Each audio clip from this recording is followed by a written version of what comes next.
Welcome back to the School of Joy. Oh, the School of Joy. Today, I love that. we're diving deep into one of history's most influential texts, the Bible, Okay. specifically the New Testament, using the King James Version. All right. I'm excited to see what insights we can uncover. Yeah, I think you'll be surprised by how relevant these ancient teachings still are today. The New Testament isn't just a religious text. Right. It's really a window into human nature, Okay. morality, and our ongoing search for meaning. That's a great way to put it. So, to get started, can you give us a quick overview of the New Testament? What makes it different from the Old Testament? Well, the New Testament focuses on the life and teachings of Jesus Christ. It picks up where the Old Testament left off, fulfilling many of the prophecies and promises found there. Okay, so it's like a sequel. Precisely. And structurally, it's divided into several key sections. You have the four Gospels, which offer different perspectives on Jesus' life and ministry. Then you have the Acts of the Apostles, which chronicles the spread of the early Christian movement. And finally, you have the letters written by various apostles and the book of Revelation. Okay, that gives us a good roadmap. But you mentioned the Gospels offer different perspectives. Can you elaborate on that? What makes each Gospel unique? Sure. Each gospel writer had a specific audience and purpose in mind. For example, Matthew wrote primarily for a Jewish audience, Okay, emphasizing how Jesus fulfilled Old Testament prophecies. I see. He traces Jesus' lineage back to King David, highlighting his royal heritage and messianic claims. Oh, so he's establishing Jesus' credibility for those familiar with the Old Testament. Exactly. Whereas Mark, writing for a more Gentile audience, focuses on Jesus' actions and miracles, demonstrating his power and authority. So more showing than telling. Yes, his gospel is fast-paced and action-packed, emphasizing Jesus as a divine force to be reckoned with. So it's like different teachers tailoring their lessons to different students? Yes. What about Luke? So Luke What's his unique angle? was a physician Okay, and a meticulous historian. interesting. He's very interested in the details of Jesus' life and ministry. He also emphasizes themes of compassion and outreach to the marginalized, highlighting Jesus' concern for the poor and outcast. That's fascinating. So each gospel is like a piece of a puzzle, offering a different facet of who Jesus was and what he taught. That's a great way to think about it, yeah. What about John? How does his gospel round out the picture? Well, John's gospel is more theological and reflective. He focuses on Jesus' identity as the Son of God and emphasizes his divine nature. His gospel is filled with profound teachings and symbolic language, inviting readers to contemplate the deeper meaning of Jesus' words and actions. Wow, so we got four distinct voices, each contributing to a richer understanding of Jesus. It makes you appreciate the complexity of his life and message. Now, I'm curious to dive into some of the actual teachings. What are some key takeaways from the Gospels that resonate with you even today? One that always strikes me is the radical call to love your enemies, found in Matthew chapter 5. Jesus challenges his followers to go beyond simply loving those who love them back. He urges them to extend love and compassion even to those who mistreat them. That's a tough one. It goes against every natural instinct we have. How can we possibly apply that teaching in our everyday lives? Well, it's definitely challenging, but I think the key is to remember that Jesus is calling us to a higher standard. Okay. He's asking us to reflect God's love, which is unconditional and all-encompassing. It doesn't mean condoning wrongdoing, but it does mean choosing compassion over resentment and seeking to understand those who are different from us. So it's about shifting our perspective and recognizing the humanity in everyone, even those we might consider our enemies. Yet, What other teachings stand out as particularly relevant for our students today? another one is the theme of faith and doubt, which we see beautifully illustrated in the story of Peter walking on water. Peter initially has faith and steps out of the boat, but then he gets distracted by the wind and waves, and he starts to sink. Oh, that image is so powerful. It is. It's like a metaphor for how doubt can creep in and make us lose our footing, even when we're trying to follow Jesus. What's the lesson for us there? I think it's a reminder that doubt is a natural part of the human experience, Okay. even for those closest to Jesus. Mm. The key is to keep our focus on him, even when we're feeling afraid or uncertain. Just like Peter cried out to Jesus when he started to sink, we can turn to him for help when our faith wavers, and he will always be there to lift us up. That's such an encouraging message. It's good to know we're not alone in our struggles.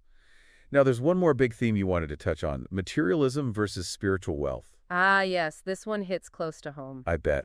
Especially in today's world where we're constantly bombarded with messages about acquiring more stuff. Yeah. Jesus challenges this mindset through stories like the parable of the rich young man who comes to him asking what he must do to inherit eternal life. Okay, I remember that one. What happens to him? Does he pass the test? Well, he claims to have followed all the commandments. Okay. But when Jesus challenges him to sell his possessions and give to the poor, he walks away sorrowful because he's too attached to his wealth. Hmm. This leads Jesus to make the famous statement that it's easier for a camel to go through the eye of a needle than for a rich man to enter the kingdom of God. Wow, that's a powerful image. So what's the deeper message there? Is Jesus condemning wealth itself? I don't think so. It's not about the money itself, but about our attachment to it. Hmm. It's about recognizing that true wealth isn't found in material possessions, but in our relationship with God and our service to others. Jesus is calling us to shift our priorities from what we have to who we are and how we use what we've been given to make a difference in the world. So it's about using our resources, whether they're financial or otherwise, to live out our faith and contribute to something bigger than ourselves. Exactly. And that brings us to another fascinating aspect of Jesus' teaching, his use of parables. Ah, yes. Those little stories packed with big truths. Why do you think Jesus chose this method of teaching? Well, parables are brilliant teaching tools because they engage the listener on multiple levels. Okay. They're memorable, relatable, and often contain surprising twists that challenge our assumptions and invite us to think differently. So they're like puzzles. Yes, they make us work a little harder to unlock their meaning. I like that. What are some examples of parables that illustrate this point? One of my favorites is the parable of the talents found in Matthew chapter 25. A master entrusts his servants with different amounts of money, or talents, Okay. and expects them to invest and multiply what he's given them. Hmm. The servants who do so are rewarded, while the servant who buries his talent out of fear is condemned. So it's about taking risks, stepping out of our comfort zones, and using our gift to their fullest potential. Exactly. It's a call to be proactive and make the most of what we've been given. It's not about sitting on the sidelines waiting for something to happen, but about actively engaging in the world and making a difference. So it's not just about spiritual growth, it's about personal growth, taking initiative, and using our skills to create something meaningful. Absolutely. And that connects to another key theme we see throughout the New Testament, the importance of action. Mhm. It's not enough to simply believe the right things. We're called to live out our faith in tangible ways. And that leads us nicely to another parable, the parable of the Good Samaritan. Ah, yes, the classic story of compassion and unexpected kindness. What makes this parable so impactful? It challenges our preconceived notions of who deserves our compassion. Okay. A Jewish man is beaten and left for dead, and both a priest and a Levite pass by without helping him. But then a Samaritan, a member of a group despised by the Jews, comes along and shows him mercy, tending to his wounds and paying for his care. So Jesus is turning the tables and showing us that true compassion transcends social boundaries and religious differences. Exactly. It's about seeing the needs of others, regardless of their background or beliefs, and acting with love and kindness. It's about moving beyond our comfort zones and extending a helping hand to those who need it most. Wow, that's a powerful message, especially in today's world where divisions and prejudices often seem to be on the rise. It's a reminder that we're all connected and that compassion should be our guiding principle. Beautifully said. And speaking of connections, that brings us to another fascinating section of the New Testament, the letters written by various apostles, particularly Paul. Okay, those are like ancient emails, right? Uh-huh. Providing guidance and instruction to the early Christian communities. Exactly. They address a wide range of topics, from theological debates to practical advice on how to live out the Christian faith in everyday life. Think of them as a blend of spiritual pep talks, theological treatises, and pastoral care letters. So they were like a lifeline for those early believers, helping them navigate the challenges of following Jesus in a hostile world. Precisely. And what's amazing is how relevant these letters still are today. Hmm. They offer timeless wisdom on topics like love, forgiveness, faith, and the nature of the church.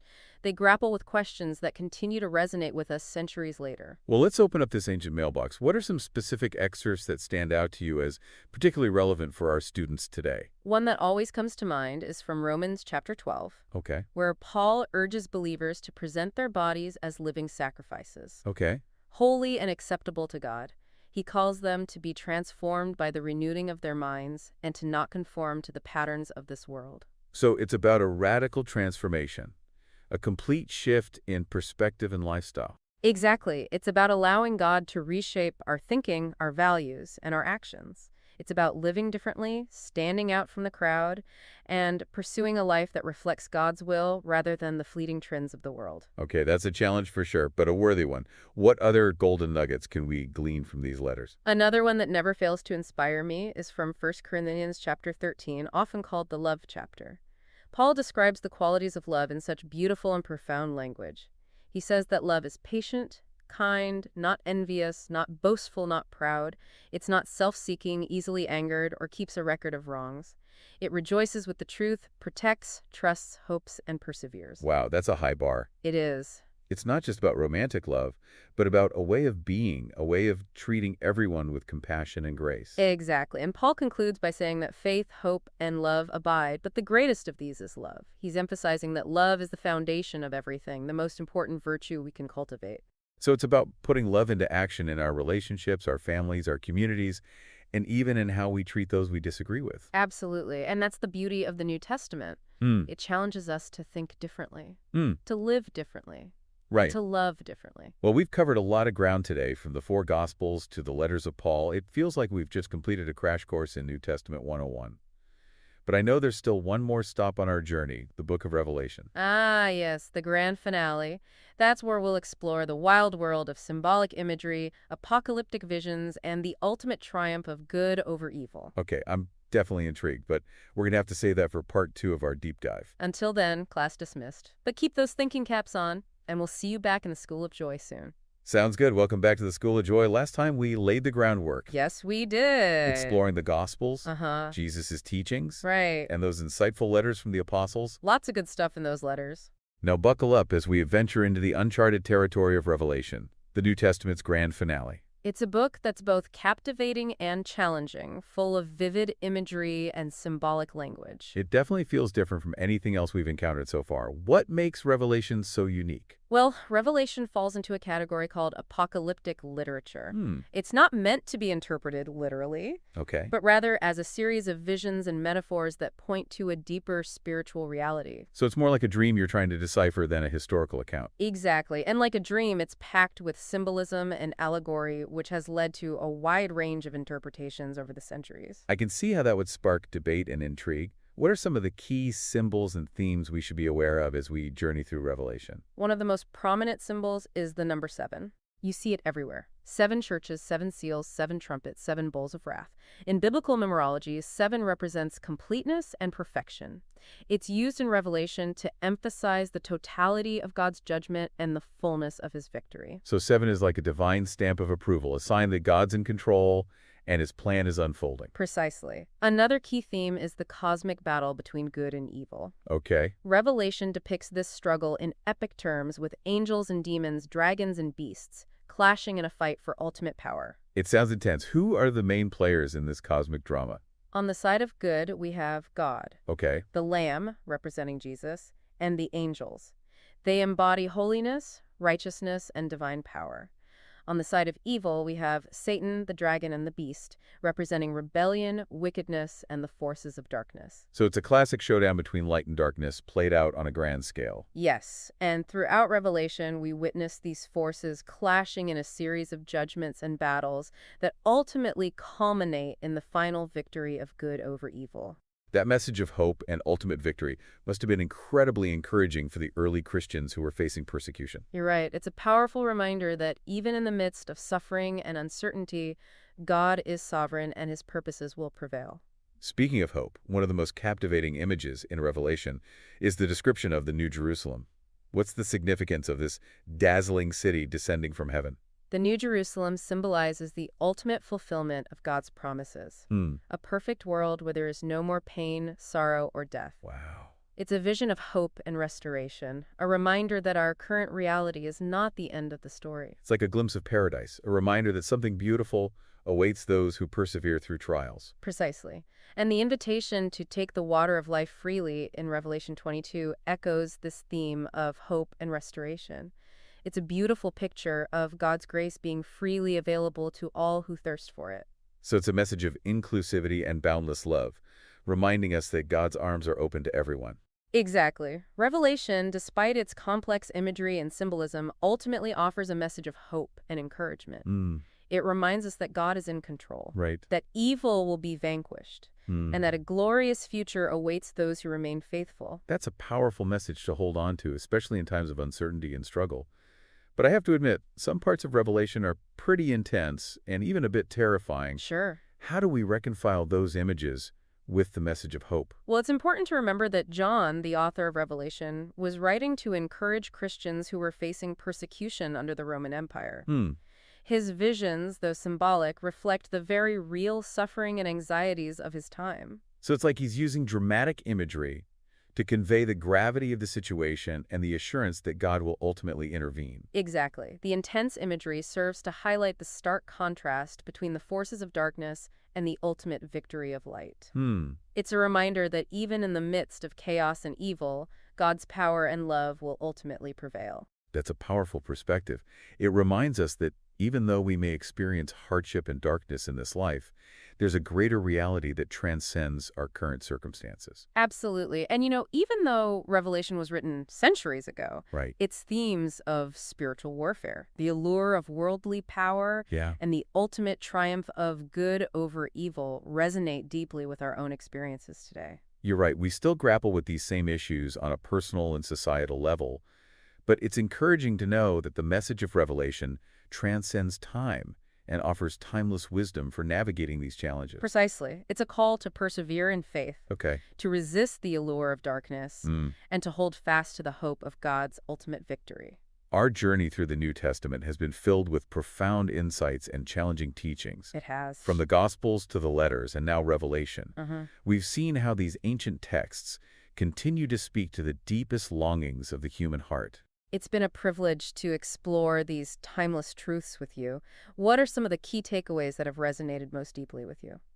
I'm struck by the way the New Testament weaves together stories, teachings, and visions to paint a multifaceted picture of who Jesus is and what it means to follow him. Okay. It's a message of hope, challenge, Right. and ultimately transformation. Beautifully said. And as we wrap up this part of our deep dive, I'd encourage our listeners to reflect on how the themes we've explored resonate with their own lives.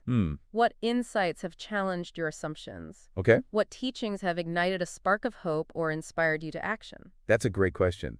The New Testament isn't just an ancient text to be studied. Right. It's a living word that speaks to our present realities and invites us to live differently. Absolutely. It's a journey of discovery, growth, and transformation.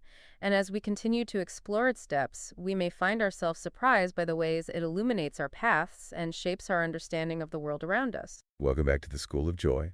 We've journeyed through the Gospels, delved into the teachings of Jesus and the apostles, It's been quite a journey. and now we stand on the precipice of something truly unique, Here we are. the Book of Revelation. It's a book that's both captivating and challenging, often seen as the most mysterious and complex book in the Bible. It's definitely sparked a lot of curiosity and debate over the centuries. What makes Revelation so different from everything else we've explored so far? Well, Revelation is written in a genre called apocalyptic literature, Okay. which uses highly symbolic language and imagery to convey its message. It's not meant to be interpreted literally, but rather as a series of visions and metaphors Okay. that point to a deeper spiritual reality. So it's more like a divine poem or a dream filled with symbolic language than a straightforward historical account. Exactly. And like a dream, it can be challenging to decipher the meaning behind those symbols. Right. That's part of what makes it so fascinating and intriguing. I agree. It invites us to engage our imaginations and grapple with the deeper truths it's trying to convey. Okay, I'm starting to see why Revelation has captivated readers for centuries. It's like a puzzle that we have to piece together using the clues embedded in the symbolism. What are some of the key symbols and themes that we should be aware of as we delve into this enigmatic book? Well, one of the most prominent symbols is the number 7, 7. which appears repeatedly throughout Revelation. You see it in the 7 churches, 7 seals, 7 trumpets, Right. and 7 bowls of wrath. Okay. In biblical numerology, 7 represents completeness and perfection. Okay. And it's used here to emphasize the totality of God's judgment and the fullness of his victory. So 7 is like a divine stamp of approval, a sign that God's in control and his plan is unfolding according to his perfect timing. Precisely. It's a reminder that even amidst chaos and uncertainty, God's purposes will ultimately prevail. Another key theme is the cosmic battle between good and evil, depicted in epic terms with angels and demons, dragons and beasts, clashing in a struggle for ultimate power. It sounds intense, almost like a scene from a fantasy epic. Who are the main players in this cosmic drama? On the side of good, we have God, Okay. the Lamb, who represents Jesus, and the angels. They embody holiness, righteousness, Right. and divine power. On the side of evil, we have Satan, the dragon, Okay. and the beast, Right. representing rebellion, wickedness, and the forces of darkness that seek to oppose God's reign. So it's a classic showdown between light and darkness, played out on a grand scale, with the fate of humanity hanging in the balance. Yes. And throughout Revelation, we witness these forces clashing Right. in a series of judgments and battles that ultimately culminate in the final victory of good over evil. It's a powerful message of hope and encouragement for believers, Hmm. assuring them that no matter how dark things may seem, Hmm. God is sovereign Right. and his purposes will ultimately prevail.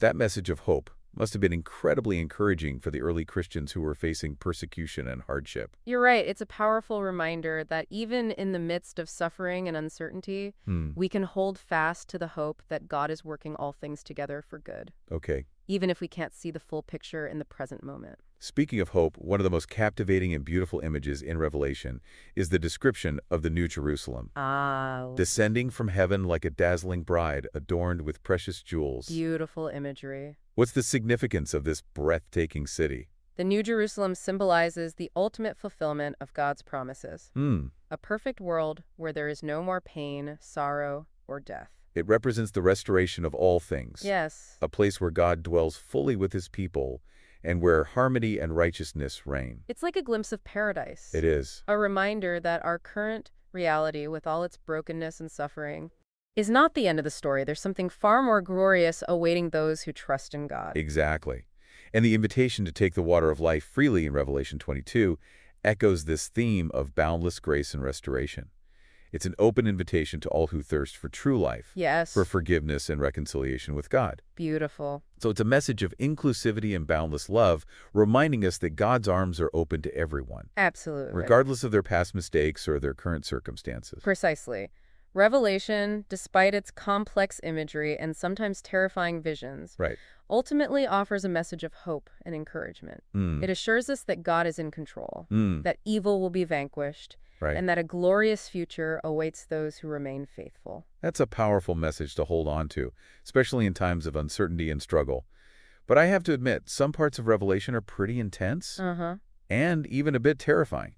How do we reconcile those images with the overall message of hope and God's ultimate victory? Well, it's important to remember that John, the author of Revelation, was writing to encourage Christians who were facing persecution under the Roman Empire. Right. His visions, though symbolic, reflect the very real suffering and anxieties of his time. Mm. He was trying to convey the gravity of the situation and the assurance that God would ultimately intervene. So he's using dramatic imagery to highlight the stark contrast between the forces of darkness and the ultimate victory of light. Exactly. It's like a cosmic battle playing out, with the forces of evil seemingly gaining ground but ultimately being defeated by God's overwhelming power and love. The intense imagery serves to highlight the stark contrast between the darkness of the present age Okay. and the glorious future that awaits those who remain faithful to God. It's a reminder that even when things seem bleak and hopeless, Hmm. we can trust that God is working all things together for good, even if we can't see the full picture in the present moment.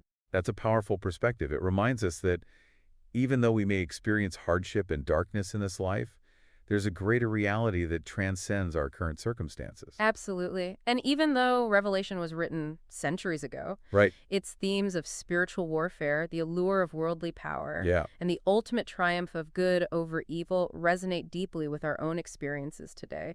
We still see these same forces at play in the world around us. Hmm. And Revelation offers timeless wisdom for navigating these challenges. You're right. We still grapple with those same issues on both a personal and societal level.